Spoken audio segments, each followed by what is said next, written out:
ભારત અને 2014 પછીનું ભારત. અને આ પરિવર્તન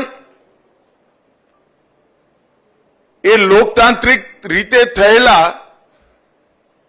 એક નેતૃત્વના જન સ્વીકૃતિના કારણે સૃજિત થયેલું છે. 2014ની સામાન્ય ચૂંટણીઓમાં આ દેશની જનતાએ એ વખતના ગુજરાતના મુખ્યમંત્રી નરેન્દ્ર મોદીજીને દેશના વડાપ્રધાન તરીકે ચૂંટ્યા. અને 2014 પછી દરેક ક્ષેત્રની અંદર ભારતમાં આમૂલ ચૂર પરિવર્તન લાવવાનું કામ ભારતીય જનતા પાર્ટીની ભારત સરકારે કર્યું. કોઈ ક્ષેત્ર એવું નહીં હોય જેના વિકાસ માટે સમયબદ્ધ આયોજનપૂર્વક લાંબા ગાળાનું આયોજન ના થયું. અને સર્વાંગીણ વિકાસ, સર્વસ્પર્શીય વિકાસ, એની એક નવી વ્યાખ્યા ભારતીય જનતા પાર્ટીના નેતા અને આપણા વડાપ્રધાન નરેન્દ્ર મોદીએ સૃજિત કરવાનું કામ કર્યું છે. મિત્રો, દરેક ક્ષેત્રની અંદર લાંબા ગાળાની દૂરદ્રષ્ટિ સાથે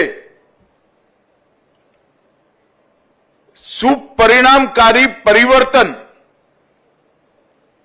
લાવવા માટેની દીર્ઘકાલીન નીતિઓ ન કેવલ બની, એનું મોનિટરિંગ પણ થયું અને જમીન પર પણ ઉતરી.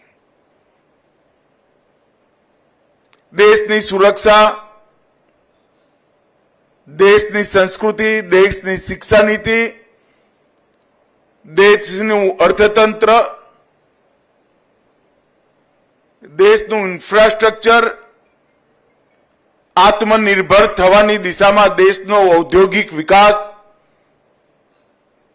દરેક ક્ષેત્રની અંદર અનેક પ્રકારના પ્રયોગોને સાંકળીને નવી નીતિઓના નિર્માણ કરવાનું કામ અને જરૂરત પડે તો નીતિઓને ફરીવાર સુધારવાનું કામ પણ બારીકીથી થયું.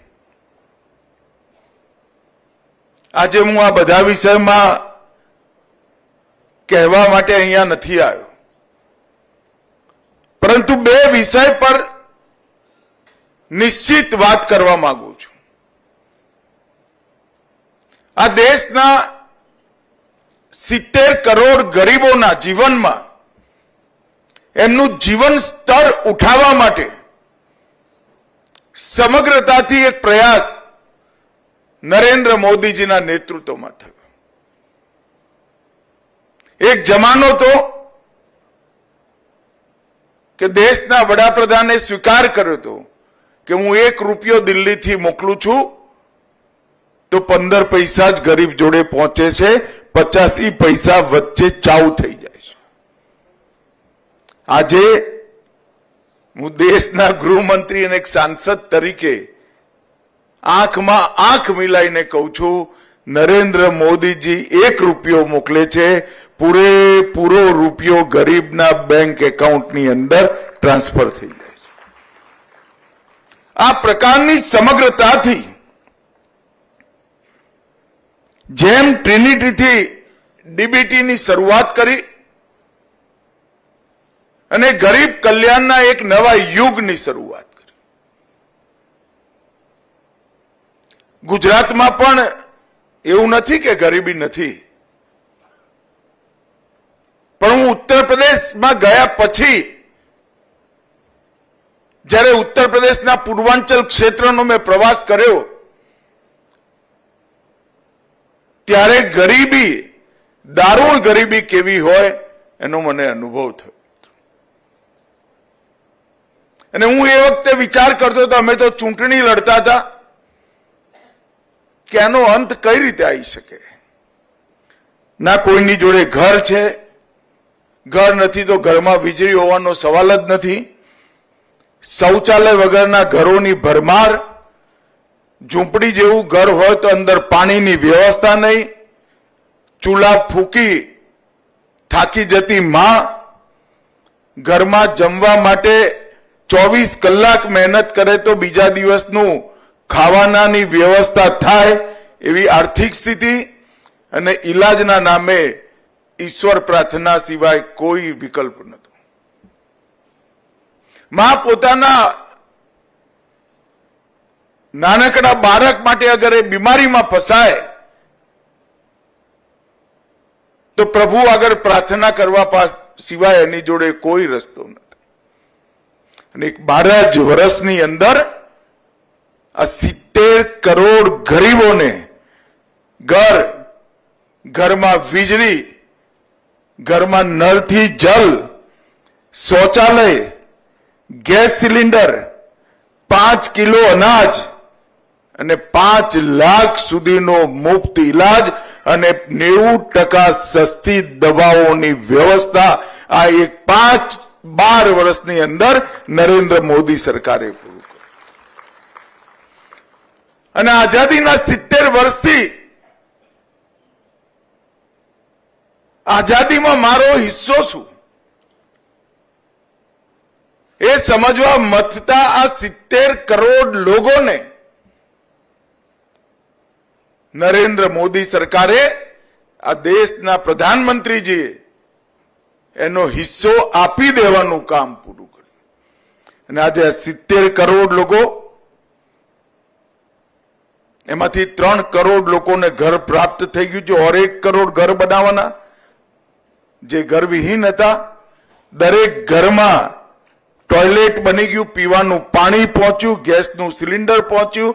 દરેક ગરીબને 5 કિલો અનાજ પ્રતિ વ્યક્તિ પ્રતિ માહ મળે એની વૈજ્ઞાનિક વ્યવસ્થા થઈ અને 5 લાખ સુધીના બધાના ફ્રી ઇલાજની વ્યવસ્થા થઈ.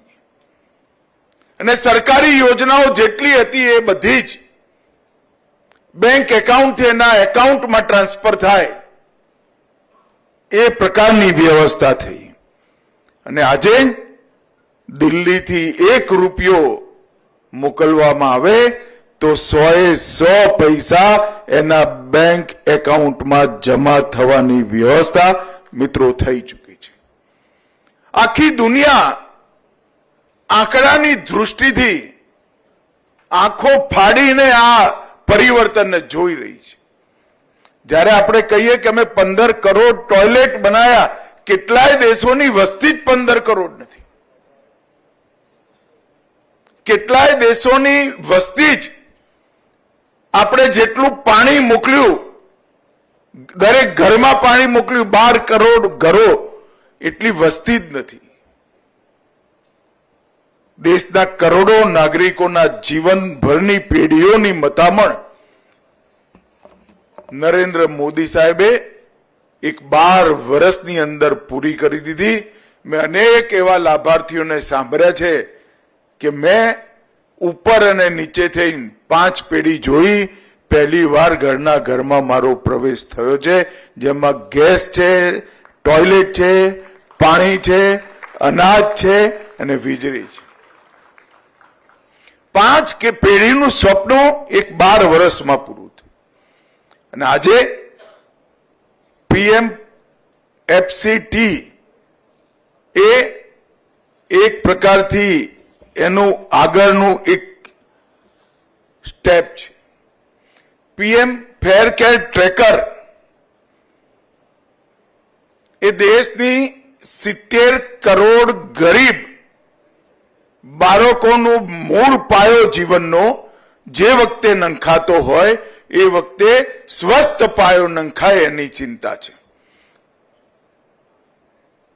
એ પાયો ચાહે એની સ્વાસ્થ્યનો હોય, પોષણનો હોય, શિક્ષણનો હોય કે મજબૂત બાલિકા કે બાળક સુધી એને ગ્રો કરવાનો હોય. અને એનું પૂરેપૂરું ટ્રેકર આજે એક વ્યવસ્થાથી આપણે અહીંયા એક્સપેરિમેન્ટલ બેઝ પર ગાંધીનગર લોકસભા ક્ષેત્ર માટે ચાલુ કર્યું છે. આ એક જ ફેમિલી કેર ટ્રેકરથી કોઈ બાળક પોલિયોના ટીપા પીવાથી છૂટી ગયું હોય તો તરત જ તાલુકાના જિલ્લાના આરોગ્ય અધિકારીમાં ફ્લેગ થશે, એના MLA MP સુધી એની સૂચના પહોંચશે. એક બાળકી સ્કૂલ ગઈ, ત્રીજા સુધી ભણી, ચોથામાં દાખલ ના થઈ તો તરત જ એનું નામ ફ્લેગ થઈ જશે અને એના ઘરે અભિભાવક વાલી મંડળની બહેનો પહોંચશે, પ્રિન્સિપાલ પહોંચશે અને છતાંય ના આવે તો તાલુકાના જિલ્લા કક્ષાથી અને MP MLA કક્ષાથી એની ચિંતા થશે. કોઈનું વજન ઓછું હોય, કોઈની હાઈટ ઓછી હોય, ઊંચાઈ ઓછી હોય, એને વિશેષ ધ્યાન આપવાની જરૂર હોય એવા બાળકો પણ તરત જ ચિહ્નિત થઈ એના માટેની યોજના એને પહોંચે એની વ્યવસ્થા કરશે. અને માતા સગર્ભા બને ત્યારથી એ ધાત્રી હોય ત્યાં સુધી, બાળક એનું દૂધ પીતું હોય ત્યાં સુધી એના સંપૂર્ણ આરોગ્યની ચિંતા પણ આની અંદર લઈ લીધી છે. 16 વર્ષ સુધી એ બાળક કે બાળકી PM ફેમિલી કેર ટ્રેકરથી રાજ્ય સરકારના ચારેય વિભાગોના ટ્રેક પર લગભગ 16 યોજનાઓ આની અંદર સમાહિત થઈ જવાની. માતૃવંદના યોજના, જનની સુરક્ષા યોજના, આ બે યોજનાઓ સગર્ભા માતા માટેની, જનની શિશુ સુરક્ષા કાર્યક્રમ, સક્ષમ આંગણવાડી પોષણ, સાર્વભૌમિક ટીકાકરણ કાર્યક્રમ, મિશન ઇન્દ્રધનુષ, એ બાળકના આંગણવાડી સુધીના, પછી PM પોષણ, મિશન વાત્સલ્ય, રાષ્ટ્રીય બાળ સ્વાસ્થ્ય કાર્યક્રમના કાર્યક્રમો, રાષ્ટ્રીય કિશોર સ્વાસ્થ્ય કાર્યક્રમના કાર્યક્રમો, સુકન્યા સમૃદ્ધિ યોજના, PM care for children scheme, PM યશસ્વી, શ્રેષ્ઠ, એ સામાજિક ન્યાય અને અધિકારીતા વિભાગની દલિત અને આદિવાસી બાળકો માટેની યોજના, પાલના અને રાષ્ટ્રીય બાલ શ્રમ પરિયોજના. આ 16 યોજનાઓ એક જ માળામાં પીરોઈને એને ટ્રેકરના માધ્યમથી કોઈ લાભ લેવાનું નથી રહી ગયું એની ચિંતા પ્રશાસન કરે. મિત્રો, મહાત્મા ગાંધી આ દેશની અંદર રામ રાજ્યની કલ્પના કરી હતી. બાપુના સમયમાં એટલા વર્ષો પહેલા ગુલામીના કાલખંડમાં આ બધી યોજનાઓનો કદાચ વિચાર નહીં થયો હોય, કલ્પના પણ કોઈને નહીં હોય, પરંતુ બાપુએ રામરાજની કલ્પનાની બહુ સાદી વ્યાખ્યા કરી હતી કે પ્રજાની ચિંતા કરે, પ્રજાની કાળજી કરે અને પ્રજાની માવજત કરે એવું શાસન એ જ રામરાજ. અને આજે હું માનું છું કે ખાલી યોજના બનાવવાથી નહીં, યોજના બનાવી જવાબદારીથી મુક્ત થઈ જવા માટે નહીં, ટીકાકરણ પૂરું થવું પડે, 100% થવું પડે. દરેક બાળક જોડે પોષણ પહોંચવું જોઈએ. કુપોષિત બાળક અગર વજન ઓછું હોય, ઊંચાઈ ઓછી હોય તો એના માટે યોજનાનો એનો લાભ મળવો જોઈએ. કિશોરી સુધી, કિશોરો સુધી દરેક યોજના પહોંચે એની ચિંતા. યોજના બનાવી એક વાત છે, વિધાનસભામાં એના માટે બજેટ મૂકવું એની બીજી વાત છે, અને આ યોજના પહોંચે એની ચિંતા કરવી, એને ટ્રેક કરવું આ ત્રીજી વાત છે.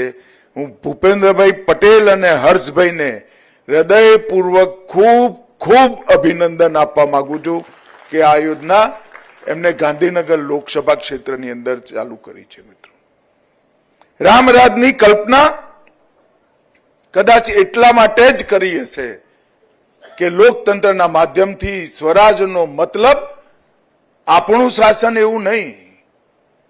સ્વરાજનો મતલબ સ્વમાં સમાયેલા સૌનું શાસન, સૌ માટેનું શાસન. અને એ ટ્રેક કરવાનું કામ આજથી ચાલુ થશે. આજે અહીંયા બાળકોને પોલિયોના ટીપા પીવડાવવાનું પણ કામ થયું, પોષણ કીટના વિતરણનું પણ થયું, હેલ્થ પાસપોર્ટ જારી પણ કર્યો અને પીએમ ફેમિલી કેરટેકરના પહેલા 3 લાભાર્થીઓને પત્ર આપવાનું પણ કામ થયું. મિત્રો, આ બધો જ ડેટાબેઝ એકબીજા સાથે જોડાઈ જાય અને એને જન્મના મૃત્યુના ડેટા સાથે જોડી દરેક બાળકની એક આઈડેન્ટિટી ઊભી કરવાનું કામ, એક નંબર, એની ઓળખ કરવાનું કામ આ પીએમ ફેમિલી કેરટેકર ટ્રેકર કરશે અને એનાથી બધી યોજનાઓનો લાભ પૂરો થશે. વ્યવસ્થાની ચુનૌતી, કોમન આઈડેન્ટિટી ન હોવી, લાભાર્થીઓનું છૂટી જવું, મતલબ લાભાર્થીઓને લાભ ના પહોંચવો અને એને સુધી શાસનનું ના પહોંચવું, આ ચારેય કમીઓ એક સાથે પીએમ ટ્રેકર પૂરી કરશે. અને મિત્રો, એક એકીકૃત નિગરાણી પ્રણાલી એનું નિર્માણ થશે. જરૂરતમંદોને ઓળખીને એને લક્ષ્ય બનાવી એમની પર વિશેષ ધ્યાન મૂકવાની શરૂઆત થશે અને ડેટાબેઝના આધારથી કોઈ બાળકી સ્કૂલ આવવાનું બંધ કર્યું હોય તો એને શોધી ફરીવાર સ્કૂલમાં દાખલો કરાવવા માટેની વ્યવસ્થા થશે. કોઈને રસીકરણ ના થયું હોય તો એના રસીકરણ કરવાની પણ વાત થશે મિત્રો. અને આ કેર ટ્રેકરના માધ્યમથી જન્મ મૃત્યુ પંજીકરણ, સ્વાસ્થ્ય, પોષણ, શિક્ષા અને સમાજ કલ્યાણ, આ બધા જ વિભાગોને એક સાથે જોડી અને લાભાર્થીઓ સુધી પહોંચવાનો એક સુંદર પ્રયાસ, એક પ્રયોગાત્મક રૂપે આજે ગાંધીનગર લોકસભાની અંદર થયો છે. નરેન્દ્ર મોદીજીએ આ દેશના વડાપ્રધાન તરીકે દેશના સ્વાસ્થ્ય ક્ષેત્રની અંદર આમૂલચૂર પરિવર્તન, મારે એની બહુ વિશેષ વાત નથી કરવી, દેશને જરૂર હોય એટલા ડોક્ટરોના નિર્માણથી લઈ 5 લાખ સુધીની બધા ઈલાજો મફત દરેક 70 કરોડ નાગરિકોને મળે ત્યાં સુધીની વ્યવસ્થા કરી, દવાઓ સસ્તી મળે, હેલ્થ ઇન્ફ્રાસ્ટ્રક્ચર આગળ વધે, આયુષના માધ્યમથી આપણી પરંપરાગત આરોગ્યની પદ્ધતિઓ પુનર્જીવિત થાય, એમાં રિસર્ચ એન્ડ ડેવલપમેન્ટના માધ્યમથી એનો સાયન્ટિફિક ડેટા ઊભો થાય અને એની સ્વીકૃતિ વધે, ત્યાં સુધી અનેક કાર્યક્રમો નરેન્દ્રભાઈ હાથમાં લીધા અને આજે એના મોનિટરિંગ માટે પીએમ હેલ્થ કેર ટ્રેકર એની શરૂઆત થઈ છે. મને વિશ્વાસ છે કે જ્યારે આ પ્રયોગના બધા પરિણામોનું વિશ્લેષણ થશે ત્યારે એક સંપૂર્ણ વ્યવસ્થા માના ગર્ભથી લઈ 16 વર્ષના બાળક સુધીની આપણે પૂરી કરી શકીશું. અહીંયા ગોવિંદ મોહનજી બેઠા છે, મુખ્ય સચિવ બેઠા છે, ગુજરાતના આરોગ્ય સચિવ બેઠા છે. છેલ્લા 1.5 વર્ષથી 2 વર્ષથી આ સૌએ આ બધા જુદા જુદા કબાટોમાં પડેલી વ્યવસ્થાઓને એક કોમ્પ્યુટરમાં નાખી મારામાં પીરવવા માટે તંત્રએ ખૂબ મોટો પરિશ્રમ કર્યો છે. અનેક પ્રકારના સોફ્ટવેરના ફેરફારો કરવા પડ્યા છે અને મને આનંદ છે કે આજે સફળતાપૂર્વક એ યોજના લોન્ચ થવા થઈ ગઈ છે. ત્યારે જેમને જેમને આ યોજનાની અંદર યોગદાન આપ્યું છે સૌનો હું હૃદયપૂર્વક આભાર માનું છું અને વિશેષ કરી ગુજરાત સરકારના મુખ્યમંત્રી અને ઉપમુખ્યમંત્રી શ્રી હર્ષ સંઘવીનો આભાર માની મારી વાતને પૂરી કરું છું. નમસ્કાર, રામ રામ. આપના બહુમૂલ્ય માર્ગદર્શન માટે ખૂબ ખૂબ આભાર માનનીય કેન્દ્રીય મંત્રી શ્રી.